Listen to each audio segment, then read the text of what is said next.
Good evening. Welcome to ITV News Meridian. Tonight's headlines in the south. A pedestrian is killed during a police chase in Brighton. Tonight, a man is under arrest. A warning that industrial action on Southern could drag on for months. The latest on day 2 of the strike. Our NHS, Mr. Speaker, is in crisis, but the Prime Minister is in denial. As our A&E departments struggle to cope with patients, politicians demand action now. And with wintry weather on the way, it's time to get the region's roads ready.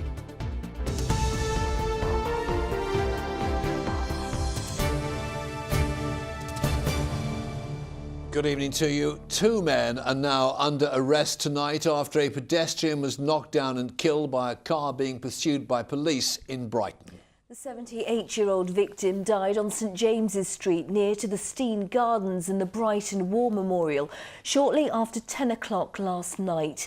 The car was later found abandoned near to the Concord 2 nightclub on Madeira Drive. Well, the incident is now being investigated by the Independent Police Complaints Commission. Our correspondent Malcolm Shaw is at the scene live for us this evening. Malcolm, what more can you tell us about the arrests? Well, Fred, one man aged 33 and a second who's 35, both from Brighton, handed themselves in to Sussex police, the first this morning, the second this afternoon. They've now been arrested on suspicion of causing death by dangerous driving, also drink driving, failing to stop for police and failing to report an accident.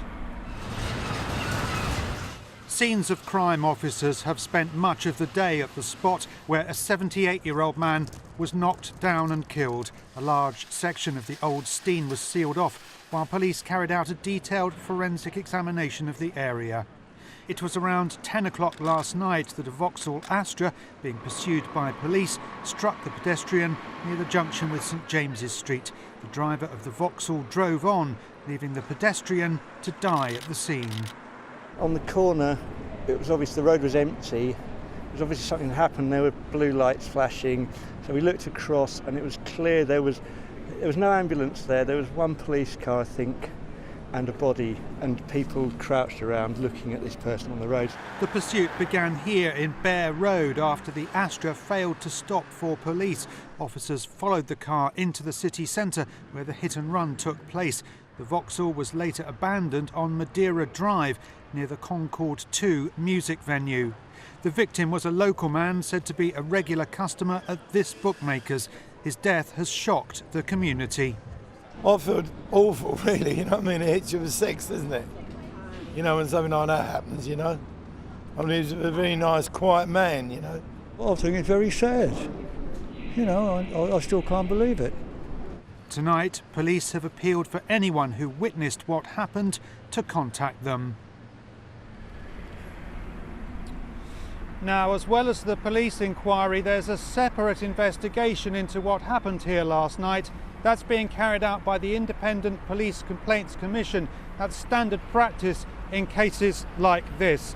They'll be looking at how and why this pursuit ended in this tragic death. They'll be talking to the officers involved and they'll be studying footage from CCTV cameras. More in our late news for now, Malcolm. Thank you. There was a warning today that the industrial action that's halted services on Southern Rail could drag on for many more months. Yes, the unions and Southern's parent company say no new negotiations are planned. Drivers will walk out again on Friday when a combination of wintry weather and the strike could give Southern passengers their worst day so far.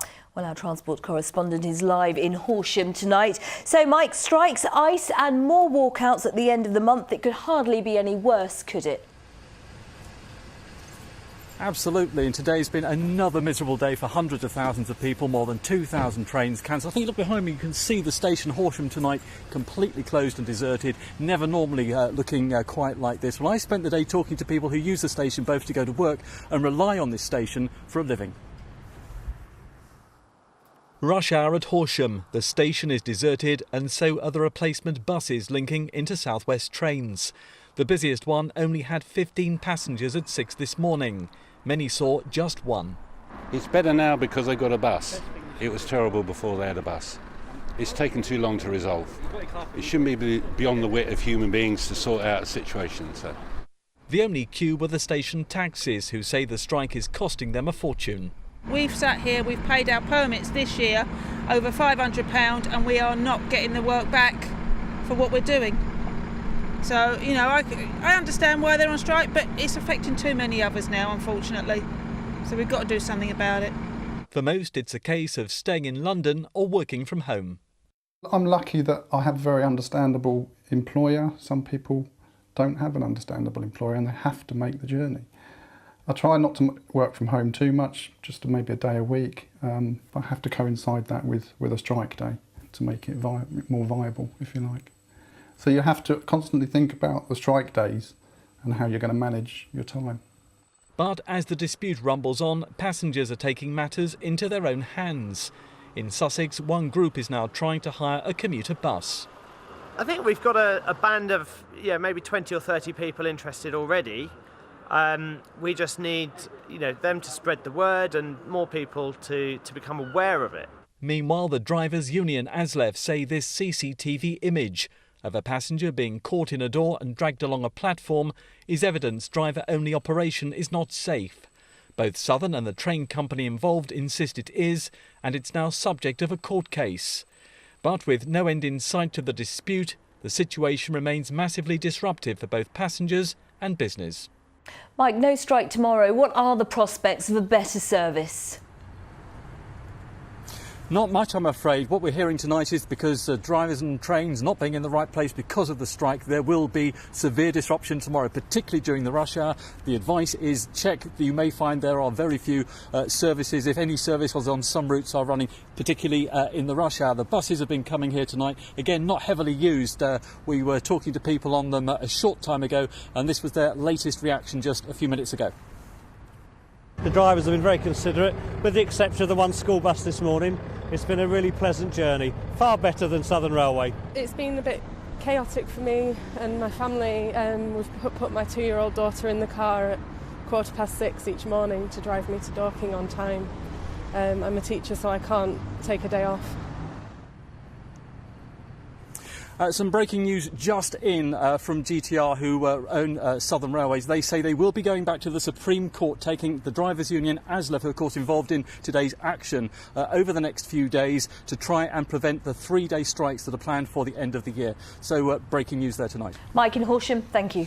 And for the latest on the strike and travel advice, go to our website on your smartphone or tablet. Scan the code on the screen now to be taken there.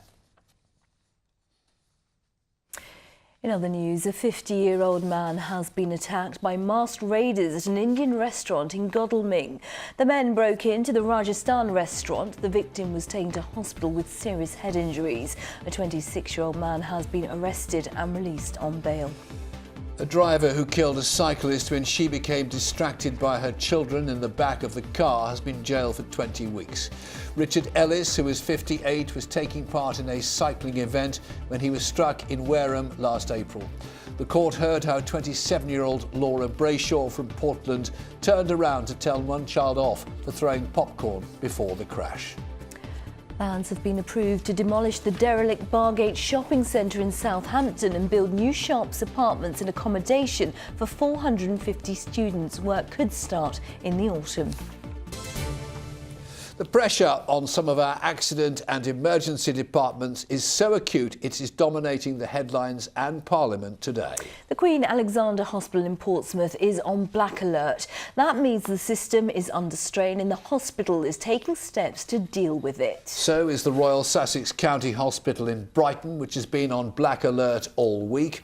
Other hospitals here in the south have seen waiting times exceed the 4-hour target. Let's go to Westminster and our political correspondent Phil Hornby. Phil, a difficult day for the government over the country's stressed out A&E units. That's right, Sangeeta, and as the South braces itself for a mid-January cold snap, the political row over the NHS is certainly hotting up. Our NHS, Mr. Speaker, is in crisis, but the Prime Minister is in denial. Yesterday, the Right Honourable Gentleman proved that he's not only incompetent, but that he would destroy our economy, and that would devastate our National Health Service. There was a special debate led by the Labour Party, who say much more money needs spending on the NHS and on social care. Social care funding is down 25% since 2010, and that means patients who should be cared for elsewhere are taking up much needed hospital beds. The Health Secretary said too many people are going to A&E who don't really need emergency care. Just yesterday at Crawley Hospital, an acute care unit was opened, which precisely is designed to ensure that those people who don't need to attend A&E are properly directed to the most appropriate care. The government say the picture is patchy. Some hospitals do have big problems, but others don't. It's not just about money, they say, it's about efficiency and best practice. And problems at this time of year are nothing new. Here's another Sussex MP who also still works as a nurse. I've worked in the NHS over this Christmas period. While it has been a very tough winter so far, this is nothing new. I've worked in the NHS for over 20 years, and under previous governments we had ambulances queuing around the block to get into A&E, major incidents declared at A&Es because they were too full. This is not a new problem. Will he accept that? It is a familiar row at this time of year, of course, but with temperatures across our region set to plummet in the next few days, and it's already feeling quite chilly out here tonight. The problems our hospitals face are likely to get worse before they get better. Phil, thank you very much. You're watching ITV News here in the Meridian region. Thanks for choosing us. Coming up. Struggling to survive, why some of our birds and butterflies are finding life in the UK a bit tough. For more on all of our stories, do head to itv.com/Meridian. Any views or news, call us 0808 1010 095, the number to ring, or get in touch via Facebook or send us a tweet at ITV Meridian. Scores of schools in West Sussex say new proposals to make funding fairer won't solve their problems. Under current arrangements, schools in the county are some of the lowest funded in the country. But they say changes in the pipeline won't be enough to prevent them having to continue to lose staff and increase class sizes. They've already lobbied Parliament for £20 million of interim funding. Well, today they've written an open letter to MPs, as Christine Alsford now reports. Think about power and conflict. Right in the heart of the school minister's constituency, Feltham Community College in Bognor Regis says it's struggling to make ends meet. Like so many others in West Sussex, they've already cut staff and subjects and increased class sizes. But they still don't know how they're going to balance the books even after a new funding formula has been introduced. My sums don't add up at the moment, and I've made cuts and I've made efficiency savings in the past, and I just don't really know where to go next. Today, in desperation, more than 300 head teachers from across the county have sent open letters to their MPs asking for urgent help. It's absolutely critical that our MPs understand that the pressure that we're under. In one sense, they know that the pressure that we are under, but at times we have to question whether they really understand the impact that that's having on the ground, on us as teachers, head teachers and as students. Historic inequities see pupils in parts of the country receiving funding of up to £2,000 more than in West Sussex. But head teachers say the solution that's being put forward is too little, too late, and it will take too long. One school of similar size to this one claims that under the new rules they'll be around £180,000 better off. But they then say changes being introduced by the government mean they'll have to spend an extra £210,000. They say the government is giving with one hand and taking away with two. It's led to head teachers demanding that Schools Minister Nick Gibb answer 5 questions, including where the £500 million that was earmarked for schools to become academies has gone. Now that initiative's been abandoned, why can't some of it be used for them? Where does he suggest school leaders should make further cuts in their budgets? And whether he thinks it's acceptable that West Sussex remains relatively poorly funded in the future, staying as the 148th lowest funded authority. These pupils certainly think it's time their school and others got a better deal. I think it's unfair because we're all equal and all students should be given the same opportunities. If we had more money coming into the school, it means that we could improve some of the quality of our things, so we could have more computers and more textbooks. Despite it being a very good school, we have much larger class sizes, and therefore there is less of that one-on-one attention that would help boost our grades. Ironically, today the Prime Minister was assuring Parliament that fair funding will make things better in the future, particularly for rural schools. But she's got a long way to go to convince those in Sussex that enough is being done for them. And Christine joins us now. Christine, what's been the reaction to the letters from the MPs? Well, some of them don't seem to be very happy about the head teachers speaking out publicly in this way. We've been talking to Peter Bottomley today, and he said while he supports their calls, he doesn't seem to be very supportive of their methods. My advice to teachers is come and talk to the MPs first, come to see ministers with us, to start sending letters out as though it's a sort of a great petition, when we're actually aware of the issues, we're providing the leadership. And I think if the head teachers got together with me, or even better with Jeremy Quinn and with Nicholas Soames, who are leading for the West Sussex MPs, I think we'll get a great deal further forward. Christine, is that fair comment? It's quite difficult to see how these head teachers have been to Downing Street twice. They've been lobbying for well over a year, and they say they just want to explain what's going on. Some people would argue if it's got to the stage where head teachers who just want to run their schools quietly and get on with their jobs are speaking out in this way, then the situation must be quite dire. Dire indeed. Christine, thank you very much. On to football and a big night at St Mary's for Southampton. Ahead of the match, here's Kerry Johnston. Yes, it's a big night for Saints tonight. It's a semi-final, the first leg of the EFL Cup, but it won't be a pushover. They're playing Liverpool. I have to say, though, that the Saints fans arriving here do seem confident that they can pick up a trophy this season. I think as a pure Saint, a true Saint, we have to remain positive, and I'm very, very excited about tonight, and I really think we're going to do it. It's going to be tough, but we really need a couple of goals, I think, to take the Anfield to have a chance. And you brought a youngster with you here as well, haven't you? My grandson. What do you think is going to be the score tonight? 2-1. 2-1. 2-1 to Saints. How do you see tonight's match going? That Saints are going to win. Saints are going to win. What do you think the score is going to be tonight? 2-1 Saints. You sure about that? Yep. The Saints deserve a win after a run of losses, and I think we're in the zone. You're in the zone? Yeah, we're in the zone.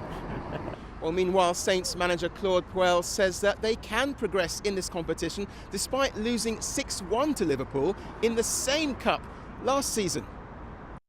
I think it will be important also for this game to have a little more the ball and to try to have a control of the game. I know it's difficult against this team because their ability to recover the ball together with a strong pressing, but we have nothing to lose.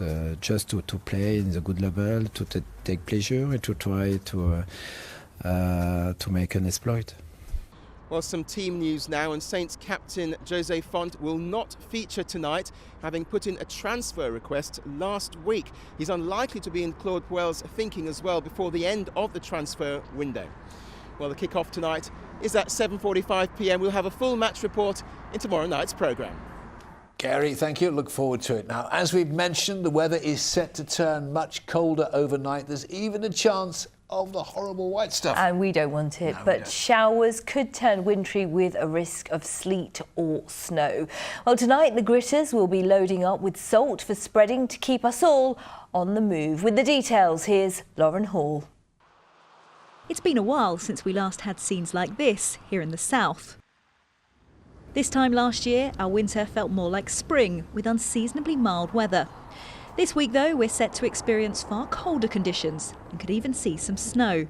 Well, having sleet and snow this time of year is nothing unusual. We're in the middle of winter. Statistically, we're more likely to get sleet and snow in January than any other month of the year. What is a little unusual, if you like, is it's our first notable sleet and snow of the season so far. And this time last year, we had one of the mildest Januaries on record.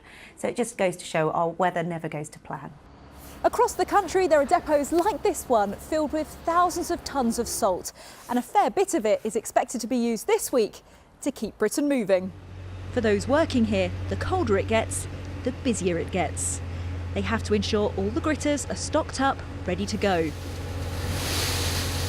This salt will be spread on major roads to combat icy conditions. It's also a busy time for our breakdown services. A cold snap often leads to a surge in call-outs as drivers encounter problems in snow and ice. the end of the day, if you've got ice on the ground, slow down, avoid harsh braking, harsh accelerating, adjust your road speed, be prepared for these wintry conditions.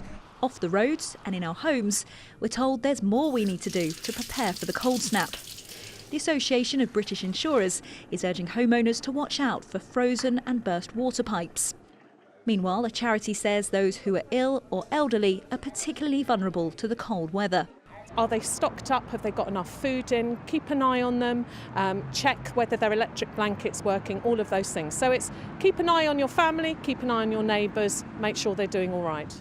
The cold snap's expected to hit later tonight, and the advice is to be prepared. After all, it is winter, so we should probably expect some wintry weather. Lauren Hall, ITV News. Alex Beresford has your forecast shortly, and you can of course keep up to date with the latest weather warnings on our website. We'll also have up-to-date travel news and forecasts. And you can also find tips on how to stay safe and warm during this cold snap. Head to itv.com/Meridian. Now, a world champion bridge player from Hove has sadly died. 78-year-old Sandra Landy represented her country almost 30 times at international tournaments, winning 7 gold medals, and was seen as a mentor within the game. Her funeral will be held on Friday. The ITV Evening News continues at 6:30 with more now. Mary Nightingale. Donald Trump comes out fighting after embarrassing revelations alleging personal and political misconduct. The president-elect denies that Russia has ever tried to blackmail him. The PM under pressure over the NHS crisis. She admits there are some problems.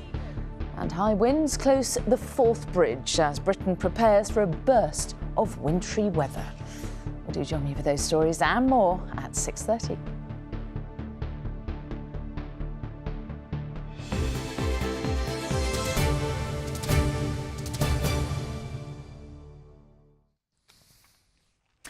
There's a warning that some of our much-loved birds and butterflies could be wiped out in certain areas due to a combination of insufficient natural habitat and climate change. Yes, scientists have found that some species have already been lost from many communities. Our reporter Mel Blore took a walk in the woods to find out more. There's nothing quite like the sound of birdsong to help conquer the gloom of a cold January morning. But a disquieting development is being brought to our attention by scientists. So we're seeing a decline in cold-associated birds, but also warm-associated birds. And we think that habitat losses are driving these changes, but they're further exacerbated by warming for the cold-associated species. So as the climate warms, the cold-associated species find the conditions less favourable. And having a range of resources, a range of nesting sites, a range of different microclimates that you have when you have lots of different natural habitats allows those species to persist. A study led by Dr. Tom Oliver has looked at more than 40 years' worth of records from hundreds of monitoring sites across the country and found that cold-associated birds like the meadow pipit and willow warbler have already been lost from many bird communities. And butterflies are also being affected by the combination of warmer weather and lack of natural habitat, especially those which thrive in cooler conditions such as the small pearl-bordered fritillary and northern brown argus. The study shows that the way we manage our landscape can help wildlife cope with the changing climate, but also how we shop can have an impact. If we can purchase food which is produced sustainably, that can certainly help. It will mean farmers that farm in a wildlife-friendly way will do well and thrive. Of course, that needs better labelling in terms of the food products that we buy. Without protection, scientists fear some of our much-loved birds and butterflies could be lost forever. Mel Blore, ITV News. Birds, butterflies and us, snow don't come, will it? Let's find out. Alex Beresford.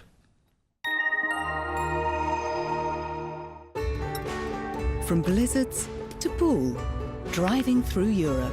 Eurotunnel the Shuttle sponsors ITV Meridian weather. Hello, good evening. As I'm sure you're aware, tomorrow could be pretty tricky.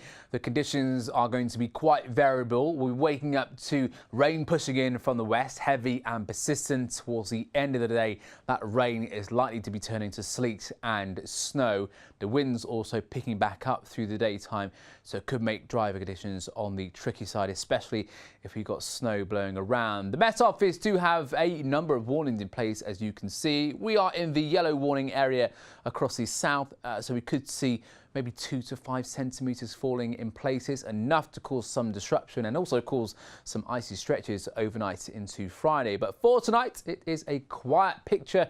Last dry conditions, plenty of cloud cover. Temperatures will be on the plus side, but really close to freezing, so we could see a patchy frost. Looking further ahead into tomorrow, that's when things start to turn interesting. It won't be long before we see this band of extensive rain making its way eastwards.